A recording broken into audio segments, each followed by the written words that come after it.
മൊട്ടക്കുന്നും പുല്ലാനിക്കാടും കഴിഞ്ഞ് പാതയിലെത്തിയപ്പോൾ അവൾ നിന്നു. ഏകദേശം അരമണിക്കൂർ നേരമായി ഈ നടത്തം തുടങ്ങിയിട്ട്. 5 മിനിറ്റ് തികച്ചും നടന്നിട്ടില്ലാത്ത മകളെ കണ്ടപ്പോൾ വാസുദേവന് ഒരു വല്ലാത്ത വേദന തോന്നി. എന്തു ചെയ്യാനാകും, യാതൊരു വിധത്തിലുള്ള വാഹനങ്ങളും പോകാത്ത പട്ടിക്കാടല്ലേ തൻ്റെ നാട്. വർഷങ്ങൾ എത്ര പിന്നിട്ടു, എന്നിട്ടും യാതൊരു പുരോഗതിയും ഈ നാട്ടിലേക്ക് തിരിഞ്ഞു നോക്കിയിട്ടില്ല. ഇനിയും എത്ര ദൂരം നടക്കണം ഡാഡി? കാല് തവിക്കൊണ്ട് അവൾ ചോദിച്ചു. അധികം ദൂരമില്ല മോളെ. മോളുടെ കാലുകൾ തകർന്നു അല്ലേ? സാരമില്ല ഡാഡി, എത്ര വേണമെങ്കിലും നടക്കാം, ഞാൻ റെഡിയാണ്. മകൾ അച്ഛനെ സമാധാനിപ്പിച്ചു. 5 മിനിറ്റ് വഴിയിൽ വിശ്രമിച്ച ശേഷം അവർ വീണ്ടും നടന്നു. വാസുദേവന് താഴെ വീണ് കിടക്കുന്ന പറങ്കിമാങ്ങകൾ നാലഞ്ചെണ്ണം പെറുക്കി കൊണ്ടുവന്നു മകളുടെ നേരെ നീട്ടി ചോദിച്ചു. ഇത് കണ്ടോ? ഈ പഴം എന്താണെന്ന് അറിയാമോ നിനക്ക്? അച്ഛൻ്റെ കയ്യിൽ നിന്നും ഒരെണ്ണം വാങ്ങി തിരിച്ചും മറി നോക്കി അവൾ പറഞ്ഞു. എന്തോ തരം പഴമാണെന്ന് തോന്നുന്നു. ഇതാണ് പറങ്കി മാങ്ങ, അതായത് കാഷ്നട്ട് ഫ്രൂട്ട്. ഇത് കാഷ്നട്ടും ഇത് അതിൻ്റെ ഫ്രൂട്ടുമാണ്. അണ്ടിയുള്ള ഒരു മാങ്ങയെടുത്ത് കാണിച്ചുകൊണ്ട് അയാൾ തുടർന്നു. ഇത് കണ്ടോ കാഷ്നട്ട്? സ്കൂളിൽ പോകുമ്പോൾ എത്ര മാങ്ങ ഞാൻ തിന്നു വിശപ്പെടുത്തിയിട്ടുണ്ടെന്ന് അറിയാമോ? മകൾ അത്ഭുതത്തോടെ അച്ഛനെ നോക്കി. കുടുംബം വലിയ പട്ടിണിയിലായിരുന്ന കാലം. വാസുദേവന്റെ ചിന്തകൾ ചെറുപ്പകാലത്തേക്ക് പറന്നുപോയി. ഉച്ചതിരിഞ്ഞ് സ്കൂൾ വിട്ട് വരുമ്പോൾ വല്ലാത്ത നിരാശ തോന്നും. വീട്ടിൽ വേഗത്തിൽ ചെന്നിട്ടും പ്രയോജനമൊന്നുമില്ല. 1-2 പറ്റുള്ള കഞ്ഞി കിട്ടിയെങ്കിലായി. മിക്കവാറും ദിവസങ്ങളിൽ ഒന്നും ഉണ്ടായിരിക്കുകയുമില്ല. രാവിലെ പഴങ്കഞ്ഞി കുടിച്ച് പുസ്തകം പിടിച്ച് സ്കൂളിലേക്ക് ഇറങ്ങുമ്പോൾ അമ്മ ഇളയ കുഞ്ഞിനെ മടിയിൽ വെച്ച് നെടുവീർപ്പിടുന്ന നാളുകൾ മറക്കാനാവില്ല. തനിക്ക് വേണ്ടത്ര കിട്ടിയിട്ടില്ലേ എന്ന സംശയം തോന്നിയാൽ ചോദിക്കും, കുട്ടിയുടെ വയറ് നിറഞ്ഞിട്ടില്ല അല്ലേ മോനെ? ഒരു പുഞ്ചിരി മറുപടിയായി കിട്ടിക്കഴിഞ്ഞാൽ അമ്മയ്ക്ക് ആശ്വാസമായി. ഉച്ചയ്ക്ക് കുട്ടികൾ ചോറ്റുപാത്രം തുറക്കുമ്പോൾ വായിൽ വെള്ളമൂറാതിരിക്കാനായി കടയിലേക്ക് നടക്കും. 10 പൈസയ്ക്ക് കടലയ്ക്ക വാങ്ങി തിന്ന് പൈപ്പിൽ നിന്നും വെള്ളവും കുടിച്ച് വിശപ്പടക്കും. എന്നിട്ടാണ് ക്ലാസ്സിൽ കയറിയിരുന്നത്. അച്ഛനൊരു ക്ഷയരോഗിയായിരുന്നതുകൊണ്ട് മിക്കപ്പോഴും ജോലിക്ക് പോകാൻ കഴിയില്ല. അതുകൊണ്ടാണ് ഇത്രയും പട്ടിണി വരാൻ കാരണം. പകുതി ദൂരം വേണമെങ്കിൽ ബസ്സിൽ പോകാം, പകുതി ദൂരം നടന്നാൽ മതി. പക്ഷേ അതിന് കാശെവിടെ? കൂട്ടുകാർ പലരും ബസ്സിന് കാത്തു നിൽക്കുമ്പോൾ താൻ മാത്രം അവരുടെ മുന്നിലൂടെ സ്കൂൾ ലക്ഷ്യം വെച്ച് ഓടാൻ തുടങ്ങും. ചില ദിവസങ്ങളിൽ 1-2 കുട്ടികൾ എൻ്റെ കൂടെ ഓടാനുണ്ടാവും. ബസ് എത്തി അധികം വൈകാതെ ഞങ്ങളും സ്കൂളിൻ്റെ മുന്നിൽ എത്തിച്ചേരും. വൈകുന്നേരം തിരിച്ചു വരുന്നതും അങ്ങനെ തന്നെ. ഈ പറങ്കിമാവുകൾ ആണ് അന്നും തൻ്റെ കാലുകളെ അത്ര വേഗത്തിൽ നയിച്ചിരുന്നത്. 10ാം ക്ലാസ് പരീക്ഷയുടെ റിസൾട്ട് വന്നപ്പോൾ തൻ്റെ നമ്പർ മാത്രമേ ഈ നാട്ടിൽ നിന്നും പോയ കുട്ടികളിൽ നിന്നും വന്ന ലിസ്റ്റിൽ ഉണ്ടായിരുന്നുള്ളൂ. 10ാം ക്ലാസ് കഴിഞ്ഞപ്പോൾ അച്ഛൻ തന്നോട് ആവുന്നത്ര പറഞ്ഞതാണ് കുലത്തൊഴിലായ ആശാരിപ്പണി ഏറ്റെടുക്കാൻ. എന്നാൽ താൻ അതിന് തയ്യാറല്ലായിരുന്നു. ഇത്രയും കഷ്ടപ്പെട്ട് സ്കൂളിൽ പോയി പഠിച്ചത് ആശാരിപ്പണി തന്നെ തുടരാനാണോ? നാരായണൻ പണിക്കരുടെ തറവാട്ടിൽ എന്നും ആശാരിപ്പണി ഉണ്ടാവും. അത് ഏറ്റെടുത്താൽ കുടുംബം പട്ടിണി കൂടാതെ കഴിയാം. എന്നും മരപ്പണി മാത്രം ചെയ്ത് ശീലിച്ച തൻ്റെ ക്ഷീണിച്ചു തളർന്ന കൈകളിലേക്ക് നോക്കിക്കൊണ്ട് അച്ഛൻ പറയും, എൻ്റെ കാലം കഴിയാറായി. മകനെ ഒരു ഉദ്യോഗസ്ഥനായി കാണാൻ ആഗ്രഹമില്ലാഞ്ഞിട്ടല്ല. എന്നാൽ എവിടെ ജോലി കിട്ടാനാണ്? കുലത്തൊഴിലെടുക്കാൻ നീ തയ്യാറാവുകയാണെങ്കിൽ ജോലി അന്വേഷിച്ച് നടക്കേണ്ടി വരില്ല. ഇത് പഠിക്കാതെ എങ്ങനെ കുടുംബം പട്ടിണി കൂടാതെ നടന്നു പോകും? അച്ഛൻ പലതവണ ഇതിനെപ്പറ്റി തന്നോട് പറഞ്ഞു. പക്ഷേ നാട്ടിൽ നിൽക്കാൻ താൻ തയ്യാറായിരുന്നില്ല. അങ്ങനെയാണ് അമ്മയോട് മാത്രം പറഞ്ഞ് മദ്രാസിലേക്ക് വണ്ടി കയറിയത്.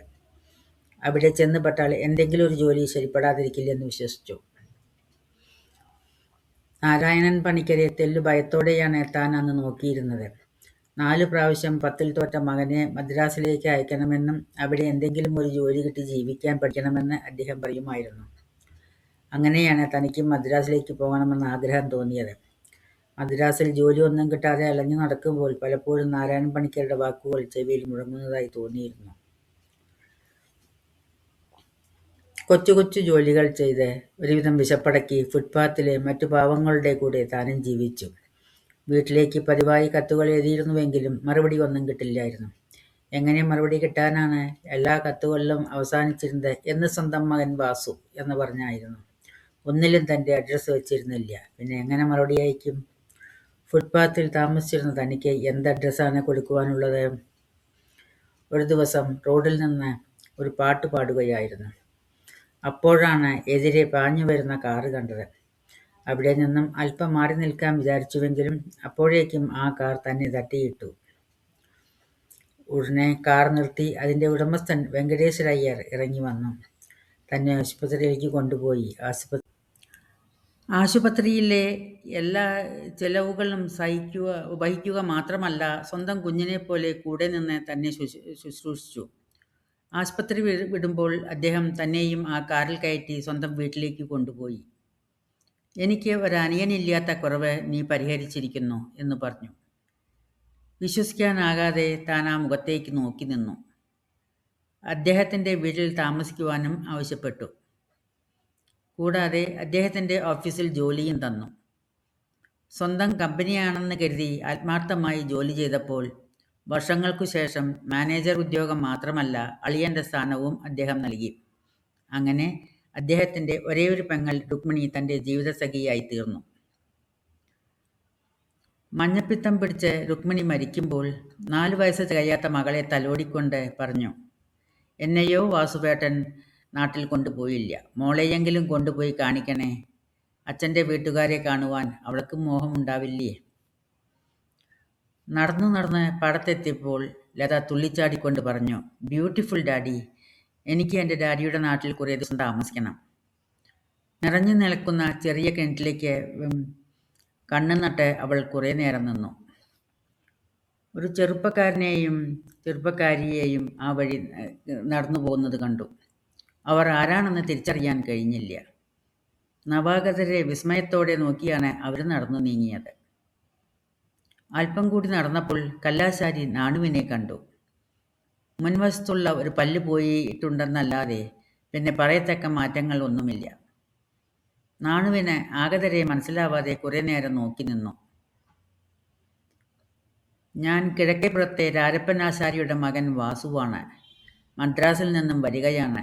ഇതെൻ്റെ മകൾ."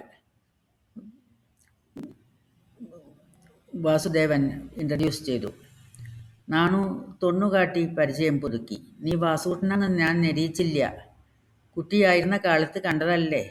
നല്ലൊരു സങ്കോചത്തോടെ ചോദിച്ചു. "കുട്ടിയുടെ അമ്മ എവിടെ?" "എൻ്റെ ഭാര്യ മരിച്ചിട്ട് 8-10 വർഷമായി നാണുമാവ. അതാണ് ഞാൻ ഇത്രയും കാലം നാട്ടിലേക്കൊന്നും വരാതിരുന്നത്." "ഓ, കഷ്ടമായിപ്പോയി" എന്ന മട്ടിൽ നാണു മൂക്കത്ത് വിരൽ വെച്ചു. വിഷയം മാറ്റാനായി വാസുദേവൻ ചോദിച്ചു,